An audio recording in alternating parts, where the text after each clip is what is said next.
నమస్కారం ETV news కి స్వాగతం. లగచర్ల గ్రామస్తుల పట్ల పోలీసులు వ్యవహరించిన వైఖరి సరికాదని జాతీయ ఎస్టీ కమిషన్ సభ్యుడు హుస్సేన్ నాయక్ ఆగ్రహం వ్యక్తం చేశారు. సమస్య పరిష్కరించే విధానం ఇది కాదని, ప్రజలను మరోసారి ఇబ్బందులకు గురి చేయొద్దని పోలీసులకు స్పష్టం చేశారు. లగచర్లలో పర్యటించిన ఆయన ఘటనపై గ్రామస్తులతో మాట్లాడి వివరాలు తెలుసుకున్నారు.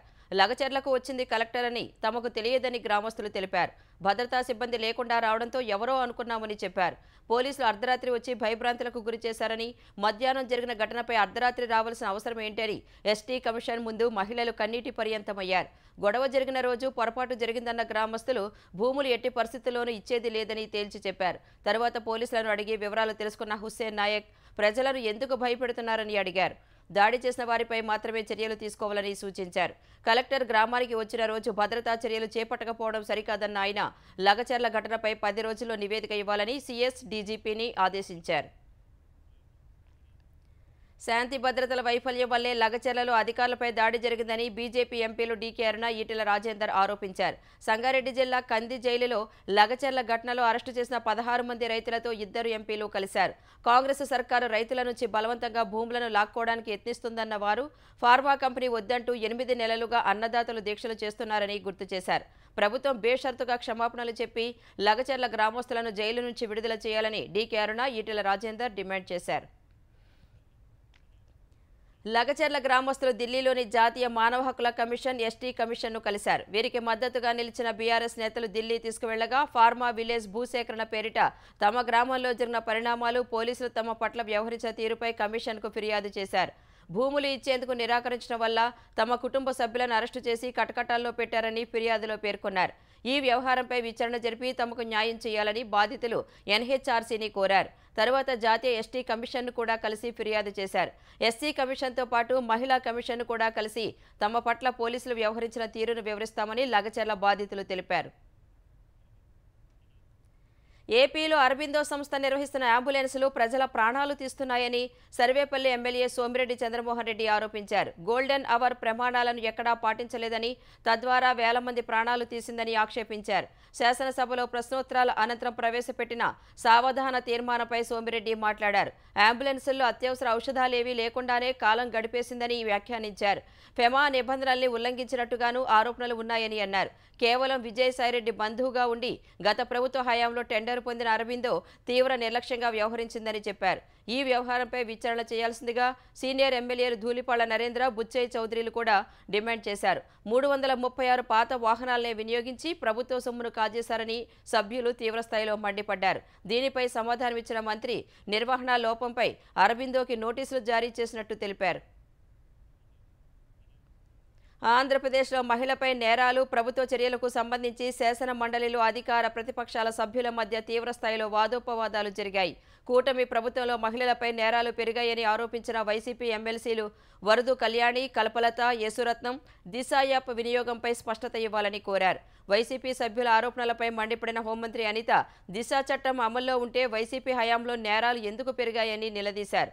వైసీపీ హయాంలో కంటే కూటమి ప్రభుత్వంలో నేరాలు తగ్గాయని వివరించారు. ఈ క్రమంలో వైసీపీ సభ్యులు నినాదాలు చేయగా గందరగోళం చోటు చేసుకుంది. వైసీపీ సభ్యుల తీరుపై మండిపడిన హోంమంత్రి జగన్ తన తల్లి, చెల్లికి అన్యాయం చేస్తే కూటమి ప్రభుత్వం చర్యలు తీసుకుంటోందన్నారు. మంత్రి అనిత తమ ప్రశ్నలకు సూటిగా సమాధానం ఇవ్వలేదన్న వైసీపీ ఎమ్మెల్సీలు అందుకు నిరసనగా సభ నుంచి వాకౌట్ చేశారు. దర్శకుడు రామ్ గోపాల్ వర్మకు ఏపీ హైకోర్టులో చుక్కెదురైంది. ప్రకాశం జిల్లా మద్దిపాడు పోలీసులు నమోదు చేసిన కేసులో అరెస్టు నుంచి రక్షణ కల్పించాలన్న వర్మ అభ్యర్థనను హైకోర్టు తోసిపుచ్చింది. అరెస్టుపై ఆందోళన ఉంటే బెయిల్ పిటిషన్ దాఖలు చేయాలని సూచించింది. రేపటి పోలీస్ విచారణకు కొంత సమయం ఇచ్చేలా ఆదేశించాలని వర్మ కోరగా ఆ అభ్యర్థనను పోలీసుల ముందు చేసుకోవాలని, తమ ముందు కాదని తేల్చి చెప్పింది. చంద్రబాబు, పవన్ వ్యక్తిత్వాలను కించపరిచేలా వర్మ పోస్టులు పెట్టారని టీడీపీ మద్దిపాడు మండల ప్రధాన కార్యదర్శి పోలీసులకు ఫిర్యాదు చేశారు. దీనిపై పోలీసులు నమోదు చేసిన కేసును కొట్టివేయాలని రామ్ గోపాల్ వర్మ వేసిన పిటిషన్పై విచారించిన ధర్మాసనం ఫిర్యాదుదారుడికి నోటీసులు జారీ చేసింది. తదుపరి విచారణను వాయిదా వేసింది. సినీ నటుడు పోసాని కృష్ణమురళిపై ఏపీసీఐడీ పోలీసులు కేసు నమోదు చేశారు. గత నెల 9న తెలుగు యువత రాష్ట్ర ప్రతినిధి బండారు వంశీకృష్ణ ఇచ్చిన ఫిర్యాదుపై సిఐడి అధికారులు కేసు నమోదు చేశారు. సెప్టెంబర్ 28న పోసాని సీఎం చంద్రబాబును కించపరిచే విధంగా ప్రసార మాధ్యమాల్లో మాట్లాడారని వంశీకృష్ణ తన ఫిర్యాదులో తెలిపారు. వర్గాల మధ్య విభేదాలు సృష్టించేలా చంద్రబాబు వ్యాఖ్యానించారంటూ విలేకరుల భేటీలో పోసాని ఆరోపించినట్లు వంశీకృష్ణ తెలిపారు.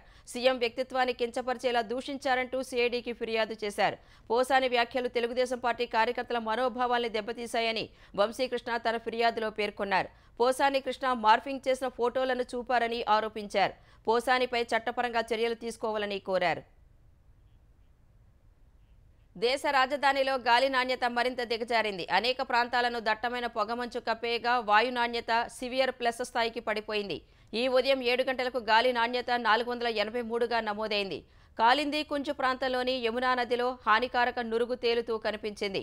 ఢిల్లీ వాసులు శ్వాస తీసుకోవడానికి ఇబ్బంది పడుతుండగా కొందరు కళ్లల్లో మంట చికాకుగా ఉందని చెబుతున్నారు. దగ్గు జలుబు వేధిస్తున్నాయని మరికొందరు చెబుతున్నారు. దట్టమైన పొగమంచులోనే రైళ్ల రాకపోకలు సాగుతున్నాయి. ఈ పరిస్థితుల్లో 10, 12 తరగతుల మినహా మిగిలిన విద్యార్థులందరికీ భౌతిక తరగతులను నిలిపివేస్తున్నట్లు ఢిల్లీ సీఎం అతిషి ప్రకటించారు. రాజధాని ప్రాంతంలో ఇవాటి నుంచి గ్రేడెడ్ రెస్పాన్స్ యాక్షన్ ప్లాన్ 4ను అమలు చేస్తున్నట్లు తెలిపారు. అత్యవసర నిత్యావసర వస్తువులను తీసుకువెళ్లే ట్రక్కులు మినహా ఢిల్లీలోకి అనవసరమైన ట్రక్కుల రాకపోకలను నిషేధించారు. LNG, CNG, electric, BS6 diesel ట్రక్కులనే అనుమతిస్తున్నారు. నిర్మాణాలు, కూల్చివేతలపై నిషేధం కొనసాగుతోంది. ఆగ్రాలో వాయు కాలుష్యం పెరగడంతో తాజ్మహల్ను దట్టమైన పొగమంచు కప్పేసింది. ఢిల్లీ వాయు కాలుష్యం తీవ్రస్థాయికి చేరినప్పటికీ కఠిన కాలుష్య నియంత్రణ ప్రణాళిక 4వ దశ అమలు ఎందుకు ఆలస్యం చేశారని ఢిల్లీ ప్రభుత్వాన్ని సుప్రీంకోర్టు నిలదీసింది. హస్తినలో గాలి కాలుష్యంపై విచారణ జరిపిన ధర్మాసనం కాలుష్య నివారణకు ఏం చర్యలు తీసుకున్నారని ఢిల్లీ ప్రభుత్వాన్ని ప్రశ్నించింది. Graded response action plan GRAP 4వ దశను సోమవారం నుంచి అమల్లోకి తెచ్చినట్లు కోర్టుకు ఢిల్లీ ప్రభుత్వం తెలిపింది. ఢిల్లీలోని చాలా ప్రాంతాల్లో వాయు నాణ్యత సూచి 400 దాటినప్పటికీ GRAP 4ను అమల్లోకి తేవడానికి 3 రోజులు ఎందుకు ఆలస్యం చేశారని ధర్మాసనం అడిగింది. తాజా చర్యలతో వాయు కాలుష్యం 450 కంటే దిగువకు వచ్చినప్పటికీ GRAP 4ను కొనసాగించాలని నిర్దేశించింది. సుప్రీంకోర్టు అనుమతి లేకుండా GRAP 4ను ఉపసంహరించవద్దని ధర్మాసనం స్పష్టం చేసింది. ప్రజాపాలన విజయోత్సవాల్లో భాగంగా వేములవాడ ఆలయం పట్టణ అభివృద్ధి కోసం తెలంగాణ ప్రభుత్వం 127,65,00,000 రూపాయలు మంజూరు చేసింది. ఎల్లుండి వేములవాడలో ముఖ్యమంత్రి రేవంత్ రెడ్డి పర్యటించనుండగా ప్రభుత్వం ఉత్తర్వులు జారీ చేసింది. వేములవాడ శ్రీ రాజరాజేశ్వర స్వామి ఆలయం విస్తరణ సహా భక్తులను అధునాతన సదుపాయాలు కల్పించేందుకు 76 కోట్ల రూపాయలు మంజూరు చేసింది. ఈ వార్షిక బడ్జెట్లో 50 కోట్లు, వచ్చే ఏడాది 26 కోట్ల రూపాయలు వినియోగించి వసతులను కల్పించేందుకు ప్రభుత్వం అనుమతినిచ్చింది. ఆలయం నుంచి మూలవాగు బ్రిడ్జి వరకు రోడ్డు విస్తరణ పనుల కోసం అవసరమైన భూసేకరణకు 47,85,00,000 రూపాయలు మంజూరు చేసింది. వేములవాడ పట్టణంలోని మురుగునీరు మూలవాగులో కలవకుండా మళ్లించే ప్రాజెక్టుకు ప్రభుత్వం పరిపాలన అనుమతులు ఇచ్చింది. బతుకమ్మ తెప్ప నుంచి జగిత్యాల కమాన్ జంక్షన్ వరకు 3,80,00,000 రూపాయలతో డ్రైనేజ్ పైప్లైన్ నిర్మాణానికి అనుమతులు, నిధులు మంజూరు చేసింది. తెలంగాణలో బీఆర్ఎస్, కాంగ్రెస్ దిగజారుడు రాజకీయాలు చేస్తున్నాయని బీజేపీ తెలంగాణ అధ్యక్షుడు కేంద్ర మంత్రి కిషన్ రెడ్డి ధ్వజమెత్తారు. కేసీఆర్, రేవంత్ రెడ్డి రాజకీయాల్లో నైతిక విలువలు వదిలేసి పూర్తిగా భ్రష్టు పట్టించే ప్రయత్నం చేస్తున్నారని మండిపడ్డారు. రంగారెడ్డి జిల్లా అబ్దుల్లాపూర్ మెట్ మండలం మన్నెగూడలో బీజేపీ రాష్ట్ర వర్క్షాప్నకు హాజరైన కిషన్ రెడ్డి బీజేపీ నిర్మాణాత్మక రాజకీయాలు చేస్తుందని వివరించారు. కాంగ్రెస్ ప్రభుత్వం వచ్చి 340 రోజులు గడిచినా ఏ మార్పు లేదన్న ఆయన గత బీఆర్ఎస్ మాదిరిగానే కాంగ్రెస్ పాలన ఉందని ఆరోపించారు. తాను భారతీయులకు మాత్రమే గులామునన్న కిషన్ రెడ్డి రేవంత్ రెడ్డి ఇటలీ సోనియా గాంధీకి గులామని విమర్శించారు. స్థానిక సంస్థల ఎన్నికల దృష్టిలో పెట్టుకుని పోలింగ్ బూత్ కమిటీల నియామకం చేపట్టాలని పార్టీ నేతలకు సూచించారు. కొన్ని రోజుల విరామం తర్వాత హైడ్రా అధికారులు మళ్లీ రంగంలోకి దిగారు. సంగారెడ్డి జిల్లా అమీన్పూర్లో రోడ్డుకు అడ్డంగా నిర్మించిన భవనాన్ని హైడ్రా సిబ్బంది కూల్చివేశారు. వందనపురి కాలనీ సర్వే నెంబర్ 848లో రోడ్డుకు అడ్డంగా అక్రమంగా ఇల్లు నిర్మించారంటూ స్థానికులు హైడ్రా అధికారులకు ఫిర్యాదు చేశారు. రంగంలోకి దిగిన హైడ్రా సిబ్బంది తెల్లవారుజామున జేసీబీ సహాయంతో ఇళ్లను కూల్చివేశారు. ఎటువంటి ఘటనలకు తావు లేకుండా పోలీసులు తగు జాగ్రత్తలు తీసుకున్నారు.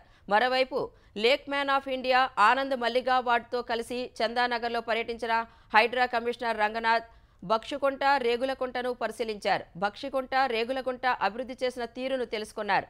మల్లిగవాడ్ ఫౌండేషన్తో కలిసి తొలి దశలో హైదరాబాద్లో 10 చెరువులు పునరుద్ధరిస్తామని రంగనాథ్ వెల్లడించారు. పల్నాడు జిల్లా నాదెండ్ల మండలం చిరుమామిళ్ల గ్రామానికి చెందిన వైసీపీ నాయకుడు, మాజీ మంత్రి విడదల రజని ముఖ్య అనుచరుడు సింగారెడ్డి కోటిరెడ్డిని నర్సరావుపేట పోలీసులు అరెస్టు చేశారు. చిరుమామిళ్లలో ప్రభుత్వ స్థలాన్ని ఆక్రమించిన కోటిరెడ్డి మరొకరికి అక్రమ రిజిస్ట్రేషన్ చేయించి అందులో వాణిజ్య దుకాణాలు నిర్మించి అద్దెకు ఇచ్చారంటూ అధికారులు పోలీసులకు ఫిర్యాదు చేశారు. అక్రమ రిజిస్ట్రేషన్పై విచారణ జరుపుతుండగా విధులను అడ్డుకొని తనను కులం పేరుతో దూషించాడని నాదెండ్ల ఎంపీడీఓ స్వరూపరాణి పోలీసులకు ఫిర్యాదు చేశారు. ఈ ఫిర్యాదు మేరకు పోలీసులు కేసు నమోదు చేశారు. నరసరావుపేట డీఎస్పీ కోటిరెడ్డిని అరెస్టు చేసి చిలకలూరిపేట కోర్టులో హాజరుపరిచారు. న్యాయస్థానం రిమాండ్ విధించగా నరసరావుపేట సబ్ జైలుకు తరలించారు. మంత్రి పదవికి ఆమ్ ఆద్మీ పార్టీకి ఆదివారం రాజీనామా చేసిన కైలాష్ గెహ్లోత్ ఒక్కరోజులోనే బీజేపీలో చేరారు. కేంద్ర మంత్రి మనోహర్ లాల్ ఖట్టర్ సమక్షంలో బీజేపీ కేంద్ర కార్యాలయంలో ఆయన కాషాయ కండువా కప్పుకున్నారు. ఈడీ, సీబీఐ కేసుల ఒత్తిడి కారణంగానే కైలాష్ గెహ్లోత్ రాజీనామా చేశారన్న ఆమ్ ఆద్మీ ఆరోపణలను ఆయన తోసిపుచ్చారు. ఎవరి ఒత్తిడితోనో తాను నిర్ణయాలు తీసుకోలేదని చెప్పారు. విలువల పట్ల ఆమ్ ఆద్మీ పార్టీ రాజీ పడినందునే ఆ పార్టీని వీడినట్లు వివరించారు. రాత్రికి రాత్రే తాను నిర్ణయం తీసుకోలేదన్నారు. గెహ్లోత్ పార్టీలో చేరడం ఢిల్లీ రాజకీయాల్లో కీలక మలుపు అని కేంద్ర మంత్రి మనోహర్ లాల్ ఖట్టర్ అభిప్రాయపడ్డారు. కైలాష్ రాకతో త్వరలో జరిగే ఢిల్లీ అసెంబ్లీ ఎన్నికల్లో బీజేపీ గెలుపు అవకాశాలు మరింత మెరుగుపడతాయని చెప్పారు. మణిపూర్లో మళ్లీ చెలరేగిన హింసాత్మక ఘటనలను కట్టడి చేసేందుకు కేంద్ర ప్రభుత్వం చర్యలను ముమ్మరం చేసింది. ప్రస్తుతం జరుగుతున్న అల్లర్లను అదుపులోకి తెచ్చేందుకు అదనంగా మరో 5,000 మంది భద్రతా బలగాలను మణిపూర్ పంపాలని కేంద్రం నిర్ణయం తీసుకుంది. ఈ మేరకు 50 సెంట్రల్ ఆర్మ్డ్ పోలీస్ ఫోర్సెస్, సిఏపీఎఫ్ కంపెనీలకు చెందిన బలగాలను మణిపూర్ పంపనున్నట్లు కేంద్ర హోంశాఖ వెల్లడించింది. ఇందులో 35 central reserve police force CRPF బెటాలియన్లను, 15 బోర్డర్ సెక్యూరిటీ ఫోర్స్ బెటాలియన్లను కేంద్రం పంపనుంది. 6గురిని అపహరించిన మిలిటెంట్లు వారిని హత్య చేసి నదిలో పడేయడంతో నవంబర్ 12న జిరిబాం జిల్లాలో చెలరేగిన హింస మణిపూర్ మొత్తం వ్యాపించింది. ఈ అల్లర్లను కట్టడి చేసేందుకు కేంద్రం ఇప్పటికే 20 సిఏపీఎఫ్ బృందాలు, 12 సిఆర్పీఎఫ్ బృందాలు, 5 బీఎస్ఎఫ్ బృందాలను మోహరించింది. తాజాగా వాటికి అదనంగా 50 బృందాలతో కూడిన 5,000 మందిని పంపనుంది.